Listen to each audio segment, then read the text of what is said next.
You know, usually when we talk about a race, there's this, I guess, this expectation of straightforward physics. Right, the whole effort equals advancement thing. Exactly. You train, you put one foot in front of the other, you run faster than you ever have before, and the logic of the universe kind of dictates that you move up in the pack. You pass people, you cross new finish lines, it's clean. Yeah, it's how we're taught the world works from the time we're kids, you know? I mean, it's a very comforting illusion. We really like to believe that if a nation or a community puts in this monumental effort to improve, the global standings will fairly reflect that triumph. We want the scoreboard to make sense. But then you step into the world of global macro development, and suddenly the laws of physics just seem to warp. The scoreboard stops making intuitive sense. It completely shatters that linear idea of progress. It really does. So today we're taking a deep dive into the source material of human development. We are looking at a massive, incredibly detailed data set spanning 33 years, from 1990 all the way to 2023. We're talking about the global blueprint of human development indices. Right, and to anchor this huge global picture for you, we're zooming in on one highly specific, just stunning statistical paradox. Listen to this. It's a wild number. It really is. Between 1990 and 2023, the nation of Myanmar's Human Development Index skyrocketed. It went up by 75%. Which is a generational transformation. Huge. It moved from a score of 0.347, which is deeply entrenched in the low development category, up to 0.609. So it successfully leaped out of the low tier and firmly into the medium development category. Right, they crossed a major threshold. But here's the hook. Despite running that fast, its global ranking barely moved an inch. In the most recent data, it sits at 150th globally.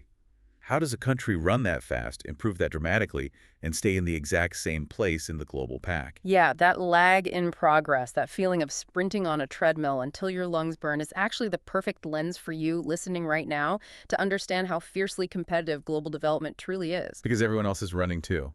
Exactly. It's not enough to just grow. You're competing against a global average that is relentlessly marching forward. If you are catching up, but everyone else is also accelerating, the relative distance between you and the finish line just remains agonizingly static. The goalposts never stop moving. They don't. Now, just so we're all on the same page as we dig into this, I want to make a really brief, clear statement. Because the data we're exploring today touches on some incredibly complex, sensitive topics. Things like political representation, economic stagnation. Systemic disparities, yeah. So this deep dive is strictly an impartial reporting of the statistical data provided in the Human Development Indices. We're just here to look at the numbers. Right, this is not an endorsement of any political viewpoints or sides, domestic or international. We're simply unpacking the factual ideas and the mathematical reality in the original source material. We let the data do the talking. Exactly. And the story the data tells is pretty complex. To really understand why a 75% growth rate leaves you in 150th place, we have to look at how we measure progress in the first place. Because for a long time, the world had a very blunt instrument for this, which was gross domestic product. The national bank account. Right. If the GDP was big, the country was developed. But the Human Development Index, the HDI, fundamentally shifted that paradigm. It asked a much better question. Like, how do we measure a country's success without just looking at its wallet? Exactly. Because you can have a massive GDP, but a population that is sick, uneducated, and, frankly, miserable. Yeah, the HDI gives us three core dimensions, which I like to think of as the foundational pillars of human life. First is health, measured by life expectancy at birth. Crucial baseline. Second is education. And this one's fascinating because it's split into two metrics: the expected years of schooling for a young child just starting out versus the mean or actual years of schooling the adult population managed to get. The promise versus the reality. Exactly. And third, living standards, measured by gross national income per capita. So health, knowledge, and resources. And when you apply those metrics to the entire globe over the last 30 years, the data reveals what historians will probably view as a golden era of global climbing. The numbers are pretty staggering. They are. In 1990, the global average HDI was 0.60. By 2023, it reached 0.756. That is a monumental planetary achievement. Right. It represents billions of people living longer, surviving childhood diseases, getting formal education. And participating in a more connected global economy. It was this relentless, steady climb. You look at the line graph, and it just pushes upward through the 90s, through the 2000s, even through the 2008 financial crisis. It kept climbing. Until we hit the historical anomaly. The global stumble. Yes. Between 2019 and 2021, the entire world took a synchronized step backward. The global HDI shrank from 0.745 down to 0.742. It sounds like a tiny fraction. It does, but in the context of this index, a planetary reversal of any size is a statistical earthquake. It was the pandemic, obviously. Of course. But the mechanism of that drop is what's vital to understand. It wasn't just a health crisis. It was a simultaneous shock to all three pillars. Right. Premature mortality dragged down life expectancy, lockdowns froze educational progress, and supply chains seized up, which contracted income. Everything hit at once. But here's the critical part for the global average. It bounced back. By 2023, the global machine didn't just recover, it actually surged past the pre-pandemic peak to hit that 0.756. It absorbed the shock, recalibrated, and kept climbing. Okay, let's unpack this, because contrast that global rebound with Myanmar's specific trajectory. This is where the paradox takes shape. They started at 0.347 in 1990. They grind their way up year after year. And by 2019, they hit an all-time historical peak of 0.610. Nearly doubling their score in 3 decades. A phenomenal trajectory of raw accumulation, really. But then comes the trap. Post-2020, instead of rebounding like the global average, the data shows a plateau and a slight downward vibration. From that peak of 0.610, they dropped to 0.609, then to 0.605 in 2021. A tiny tick up to 0.606, and then resting at 0.609 in 2023. They basically spent 4 years just trying to claw back to where they were the day before the pandemic, and they still haven't mathematically cleared that 2019 high water mark. It's like a smaller boat in a global storm. Why did the global average roar back while this specific trajectory flatlined? Yeah, why? This gets to the heart of structural vulnerability. We tend to think of external shocks like a pandemic or a supply chain collapse as equal opportunity disruptors. But they aren't. Not at all. They inflict durable, long-lasting, compounding damage on developing economies while merely temporarily slowing down highly developed ones. I'm trying to picture the mechanics of that. If a global shock hits everyone, why does the recovery diverge so sharply? I mean, it can't just be about having more money in the bank. Think of it like a biological immune system encountering a novel, severe virus. The global average HDI is heavily weighted by highly developed nations. When the virus hits them, they get sick. GDP drops, schools close. Exactly. But their structural immune system is incredibly robust. They have the fiscal space to inject trillions of dollars into their economy. Right, they can mass purchase vaccines. They have the digital infrastructure to instantly pivot millions of kids to remote learning. Which mitigates the educational loss. They produce their own critical goods or have the leverage to secure them. So they have economic antibodies. They can artificially keep the patient alive until the virus passes. Precisely. But a developing economy in that medium tier doesn't have those antibodies. When the shock hits, they cannot unilaterally print currency without triggering hyperinflation. Right. They're the back of the line for global medical supplies. They don't have universal broadband, so when schools close, education doesn't go digital. It just stops. It just stops. The damage sinks deeper into the bone. The highly developed nation is treating a fever. The developing nation is dealing with structural organ damage. Wow. That structural damage is what that 4-year plateau represents. It's the time spent trying to heal the deep tissue while the rest of the world has already gone back to the gym. Exactly. And that brings us to the human cost of that structural damage. Let's look at the first pillar, health. In 2023, the global average life expectancy is 73.4 years. A human born today can statistically expect to see their 73rd birthday. Right. But in Myanmar, that number is 66.9 years. That is a 6.5-year life penalty dictated entirely by geographic coordinates. 6.5 years. What does that actually mean on the ground? It means statistically missing the birth of a grandchild. It means a shorter retirement or no retirement at all. It's a massive slice of the human experience just erased. And when we peel back the layers of that 66.9 years, we find a hidden severe demographic split. Yeah, the gender survival gap hidden inside this is striking. In Myanmar, women are living to an average of 70.2 years.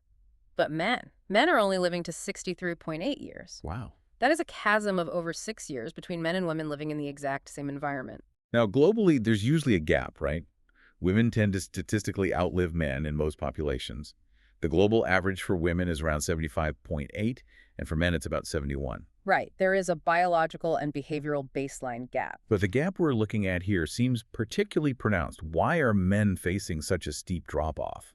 The data points toward occupational hazards, the physical toll of informal labor, and delayed interaction with the healthcare system. So, high-risk jobs. Exactly. In many developing agriculture-heavy or extraction-heavy economies, men are disproportionately engaged in high-risk physical labor without adequate safety regulations. Add to that the cultural factors where preventative health care is often, deprioritized by men until a condition becomes critical. And in a fragile healthcare system, arriving critical often means it's too late. That makes a lot of sense. And we also see the literal scarring of that global shock we talked about earlier. Look at the timeline data for 2021. This is a tough one to see. Yeah. Myanmar's overall life expectancy fell from 66.6 years straight down to 65.6 years. Yeah. A full year of human life expectancy wiped off the statistical map in a single 12-month period. You have to understand the sheer mathematical force required to move a national average life expectancy by a full year. It's massive. It takes decades of incremental public health improvements, better sanitation, slight drops in infant mortality, better nutrition, just to add a year of life to an entire population. So to lose it in 1 year. It means the mortality events weren't just isolated to the very elderly. It means premature mortality spiked across multiple age brackets simultaneously. It indicates a healthcare infrastructure that didn't just bend, it was entirely overwhelmed. It's statistical trauma. It really is. Yeah. And while the health data shows a literal loss of life, the education data shows a loss of potential. I want to look at the second pillar now, because this is where the mechanism of that treadmill effect really becomes clear. The education data is fascinating. We're looking at education, and I'm calling this the broken escalator phenomena. As we mentioned, we measure education by looking at two things: expected years of schooling versus actual mean years of schooling. The promise versus the reality. Exactly. The expectation is the promise. In 2023, a child in Myanmar entering the education system is expected to receive 11.5 years of schooling. Which is pretty close to the global average expectation of 13.9 years. Right. So 11.5 isn't terrible. It's essentially promising that a child will make it through almost to the end of high school. That's a solid foundation for a modern workforce. But that expectation assumes a frictionless system. It assumes the child steps onto the escalator at kindergarten, and the machinery of the state and the economy smoothly carries them up to the 11th or 12th grade. Right. But the reality, the mean years of schooling, the actual average amount of education the adult population has successfully received, is only 6.4 years. The escalator breaks down halfway up. Exactly. What's fascinating here is the math. 6.4 years is barely 55% of the 11.5-year expectation. That massive gap represents an enormous population of youth who are structurally forced to drop out before finishing their basic education. They step onto the escalator, but around the 6th grade, the machinery just grinds to a halt. The stairs flatten out, and they're forced to get off and walk out the door. It's a huge loss of potential. But why? Why does it break down at year 6? I mean, why not year 2 or year 10? Because year 6 represents the transition from primary to secondary education. And in a developing economy, that transition is a massive economic choke point. Okay, how so? Primary schools are usually local, embedded right in the village or the neighborhood. But secondary schools are fewer, they're farther away, and they often require transport costs, uniform costs, and material costs. That makes sense. But more importantly, there is the opportunity cost. By the time a child is 12 or 13, they are physically capable of contributing to the household income. Oh, wow. In an economy vibrating under the pressure of external shocks, keeping a teenager in a classroom instead of having them work in the fields or the informal sector is a luxury many families simply cannot afford. So the external shock hits the family's income, and the immediate casualty is the teenager's high school education. Precisely. For you listening, just imagine what it does to a nation's potential when nearly half of its expected educational growth just vanishes into the informal labor market. You're losing your future engineers, your supply chain managers, your doctors, your digital innovators. Right. If the average citizen only has 6.4 years of schooling, their ability to participate in a highly complex, digitized, 21st century global economy is severely restricted. They're basically relegated to low-skill, low-wage labor. And this brings us right back to the 75% growth paradox from the beginning. How do you run so fast but stay in 150th place? Because going from 0 years of schooling to 6.4 years is a massive statistical jump. It is. It moves millions of people from pure illiteracy to basic literacy. That spikes your HGI score significantly. It gets you out of the low category. But basic literacy only gets you into the middle of the pack. To compete with the global leaders, to actually move up the ranks, you don't just need people who can read. You need advanced degrees, specialized training, and technological fluency. You need the escalator to go all the way to the top floor. Myanmar has successfully built the bottom half of the escalator, which is a triumph in itself, but the top half is missing. That jump from 0 to 6 gets you into the race, but the jump from 6 to 12 is what actually wins it. And the inability to cross that specific educational threshold leads us directly into the third pillar living standards, the economic ceiling. We measure this using purchasing power parity gross national income, or PPP-GNI. Right, and for anyone not deeply steeped in economic jargon, this basically asks, how much money does the average person have, adjusted for what a loaf of bread or a gallon of fuel actually costs in their local economy? It levels the playing field so we can compare true purchasing power. And the wealth chasm here is staggering. In 2023, the global average GNI is $20,327. That is the planetary benchmark for a standard living. In Myanmar, the GNI sits at just $4,919. Wow. Global average over $20,000, Myanmar under $5,000. The income level is a mere 24.2% of the global average. Less than a quarter. You have a population trying to survive on less than a quarter of what the rest of the world considers an average income. And what's more concerning is the trend line over the last few years. Well, let's look at that trend. We looked at the data files, and Myanmar's income peaked in 2019 at $5,147. There's a 2019 peak again. It's the high watermark across almost all the metrics before the global structural shock. But look at the failure to recover. In 2020, it drops to $5,042. In 2021, it holds at $5,056. But then in 2022, it plunges to $4,825. Then in 2023, it ticks up slightly to $4,919. It has spent the last 3 years in this continuous low-altitude vibration, utterly failing to recover to pre-2020 levels. The global economy roared back, supply chains reconnected, and this local economy just vibrated in a rut. This is the economic ceiling in action, and it's inextricably linked to the broken educational escalator we just discussed. Well, so Without a population that has reached those upper levels of educational attainment, an economy physically cannot transition from agrarian or low-level manufacturing into high-value services or tech.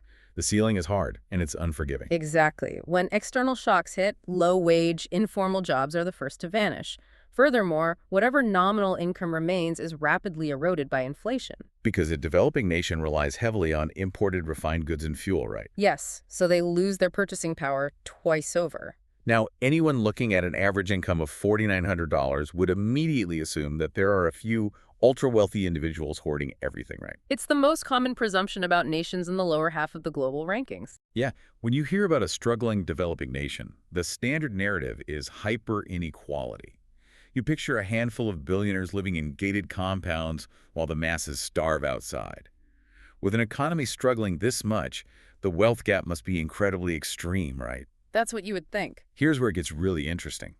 The Blue Book provides a brilliant metric called Inequality-Adjusted HDI, or the IHDI. It's a great metric. Essentially, this metric looks at your overall human development score and then ruthlessly deducts points based on how unequally those health, education, and income achievements are distributed across the population. If a few people have all the wealth and the college degrees and everyone else has nothing, your score plummets. So let's look at the deductions. When you penalize the global average for inequality, the world loses 21.96% of its development progress. Nearly 22% of human progress globally is effectively nullified because it's hoarded by a segment of the population rather than distributed evenly. Exactly. Now, what is the loss for Myanmar? 21.67%. Let that sink in. Myanmar's inequality loss is actually slightly lower than the global average. I'm trying to wrap my head around this. If the global average is dropping nearly 22% because of inequality, and Myanmar is dropping 21.6%, it almost sounds like a victory. But it's not, is it? No, it's just a different shape of a problem. How does a struggling developing nation have less statistical inequality than the global average? You're hitting on the crucial difference between relative variance and absolute deprivation. Having a lower inequality loss does not mean everyone is thriving in some egalitarian utopia. Right. Rather, it indicates that statistically, poverty and development levels are relatively flat across the population. When the average income is only $4,919, the mathematical ceiling and the floor are simply compressed closer together. They don't have the extreme hyper-inequality seen in some other parts of the world, places where billionaires live mere blocks away from slums. In Myanmar, the deprivation is more evenly distributed. It's the equality of the struggle. Precisely. And the data breaks it down further. Inequality in life expectancy causes a 20.4% loss.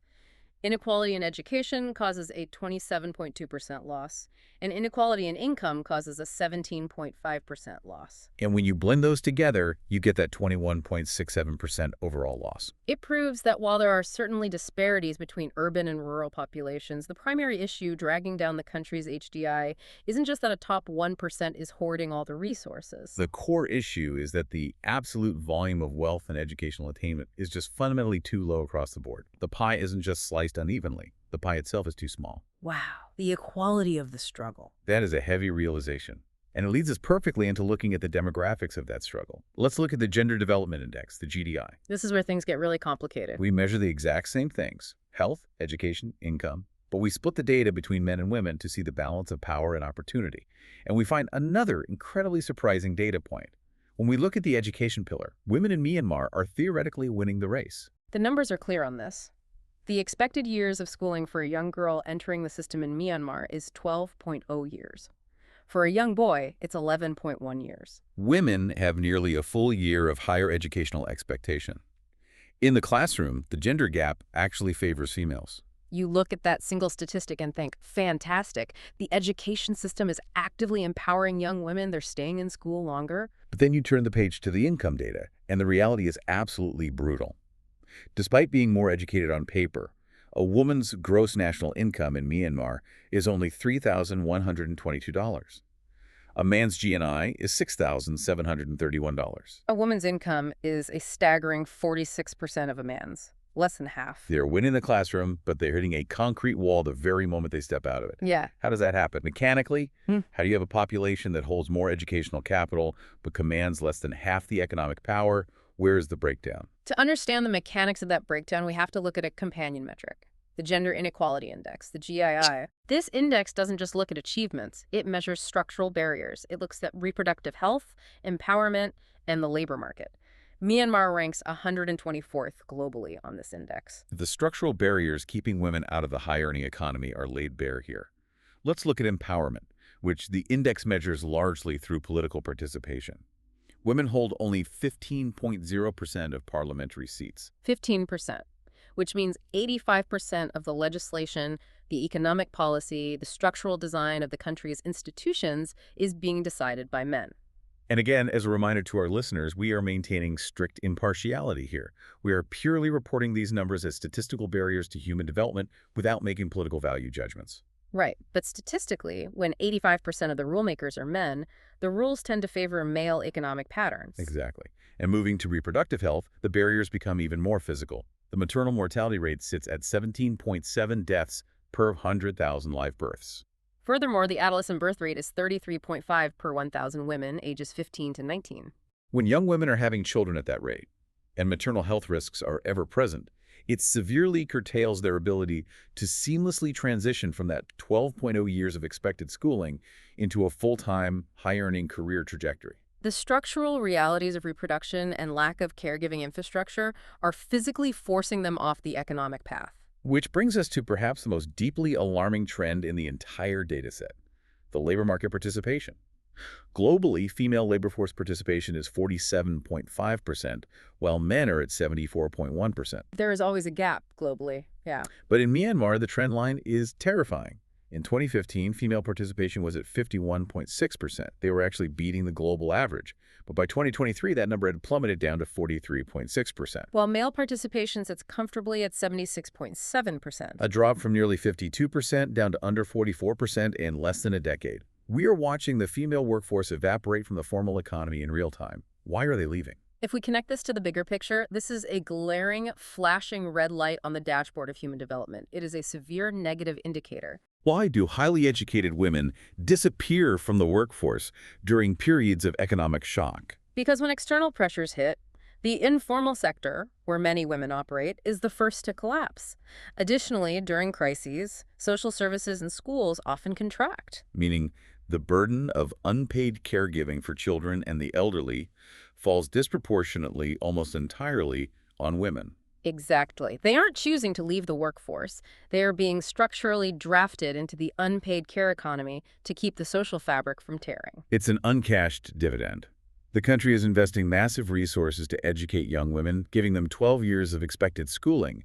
But the macroeconomy and the social structure are fundamentally failing to absorb that talent. It is an immense loss of human capital. You cannot build a high-income, highly developed nation when half of your most educated population is economically sidelined. It's mathematically impossible to break through the economic ceiling without them. It really is. And when you fail to utilize that massive pool of potential, the inevitable result is poverty.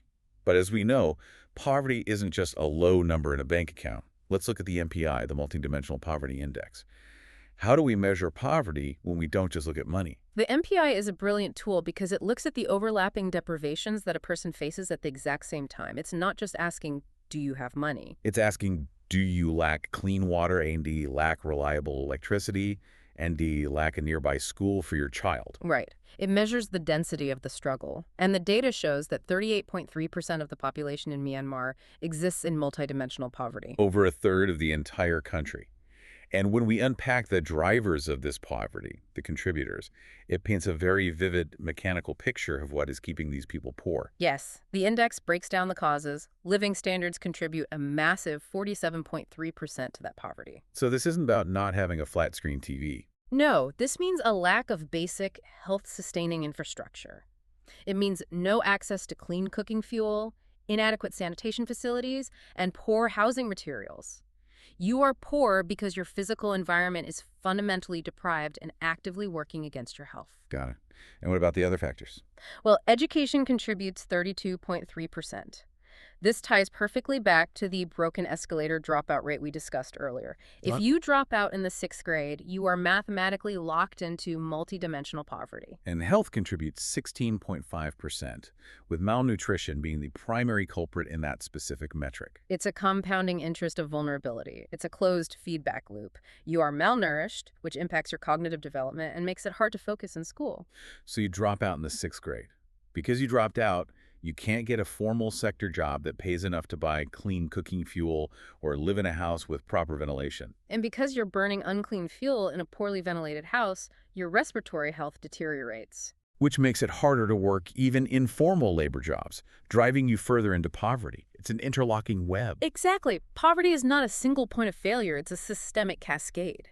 But amidst all of this heavy, incredibly complex data about structural barriers, stalled escalators, and compounding poverty, there was a twist in the dataset, a massive, counterintuitive pivot. The environmental data. Yes. We have to talk about the PHDI, the Planetary Pressures Adjusted HDI. We all agree human development is great, but historically, getting highly developed costs the Earth dearly. Factories, cars, hyperconsumption, massive carbon emissions. You burn coal, you get rich. Exactly. So the statisticians created a metric that actively deducts points from your HDI based on your carbon footprint and your material footprint. When you factor in planetary stress, the global average HDI drops by a heavy 10.05%. The world loses 10% of its development score because it is quite literally burning its own house down to achieve that development. The planetary cost of global wealth is staggering. But look at Myanmar's PHDI loss. Myanmar's HDI only loses 2.63%.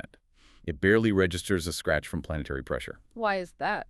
Because their CO2 emissions are a tiny 0.55 tons per capita. To put that in perspective, the global average is 4.5 tons per capita. They are producing almost 9 times less carbon per person than the global average. Their material footprint is also incredibly low, around 4.2 tons per capita, whereas highly developed nations consume tens of tons of material resources per person. Okay, I have to push back here, though. Are they actually an environmental honors student or just underdeveloped? Is this a virtue or is it just a lack of factories? This raises an important question. The honest answer from the macro data is that Myanmar's development model isn't efficiently, intentionally green. It's just low impact because it lacks high-income industrialization. Right. They haven't built the massive coal-burning infrastructure, the endless highways, and the hyper-consumptive supply chains that the 20th century demanded for development. They are essentially green by default. So it's not a master plan, it's just a byproduct of the economic ceiling we talked about. They Yeah. aren't polluting because the escalator broke before they could build the factories. Correct. However, and this is where the data gets incredibly exciting, this reveals a massive, untapped advantage. Economists talk about the environmental Kuznets curve. Wait, explain that. It's the idea that a country pollutes heavily as it develops, reaches a peak of wealth, and then uses that wealth to clean up the environment it just destroyed. Highly developed nations are at the end of that curve, spending trillions of dollars desperately trying to decarbonize their economies. Trying to dismantle the dirty infrastructure that got them rich in the first place. Exactly. Myanmar hasn't yet destroyed its environment in that specific way. They are sitting at the beginning of the curve. Their coordinate on the planetary pressure map is basically a blank slate. A clean slate. Which is a perfect segue into synthesizing all of this. We've journeyed through 33 years of complex data, tracing the mechanics of growth, the anatomy of global shocks, and the hidden realities of inequality. Let's do a final rapid-fire snapshot of the 2023 global coordinate. Where exactly does Myanmar stand versus the world right now? Here's the summary. Their overall HDI is 0.609, which is 19.4% lower than the global average. The GNI, the true income gap, is a massive chasm. Yeah. They are living on less than a quarter of the global average. Surprisingly, their inequality loss is right on par with the global average, reflecting an equality of struggle rather than a hyper-concentration of wealth at the very top. Their life expectancy is 6.5 years shorter due to healthcare fragilities. And while their gender development index is relatively close to the global average because women are highly educated, that number masks severe, alarming workforce disparities, where female talent is evaporating from the formal labor market. So when we look at the core conclusion of this incredible 30-year journey, Myanmar has done what many thought was impossible. They've successfully made the grueling generational leap from basic survival metrics in the 1990s into medium development. The 75% growth is very real. Moving millions of kids from zero education to basic literacy is real. But the data shows us that the next phase, the leap from medium to high-quality, high-income growth, is currently blocked. It's blocked by uncashed educational dividends for women, a broken escalator that drops youth into multidimensional poverty, and an economic structure that lacks the antibodies to withstand external global storms. They ran the first half of the marathon brilliantly, accumulating the basics. But the terrain for the second half of the race requires entirely different gear. They need structural resilience, high-level skill retention, and equitable labor markets, not just basic accumulation. So what does this all mean? What is the takeaway from this avalanche of numbers for you listening right now? For a century, human development has been deeply toxically tied to planetary destruction. You burn fossil fuels, you build heavy industry, you get rich, you live longer. That was the grim, unavoidable equation of the 20th century. But as Myanmar looks toward the future, sitting there with that tiny 2.63% planetary pressure loss, their lack of industrial baggage might actually be their greatest asset in the 21st century. It is the ultimate developmental question of our era. Can a developing nation in the 21st century completely skip the dirty industrial revolution? Can they use their currently low planetary pressure, not as a sign of underdevelopment, but as a springboard? Bypassing the toxic mistakes of the developed world to achieve a genuinely green and fair rise. Imagine an economy built from the ground up on renewable energy, utilizing that highly educated, currently sidelined female workforce in high-tech, digital, and service sectors, rather than waiting to build 20th century sweatshops. The statistics show us the brutal, mechanical reality of the present. But if you read them closely enough, they also map out the exact coordinates of a potential revolutionary future. It's a tantalizing possibility hiding right there in the decimals. And that is exactly why we do this. Thank you so much for joining us on this deep dive. We hope we've given you a new lens to look at how the world actually works beneath the surface.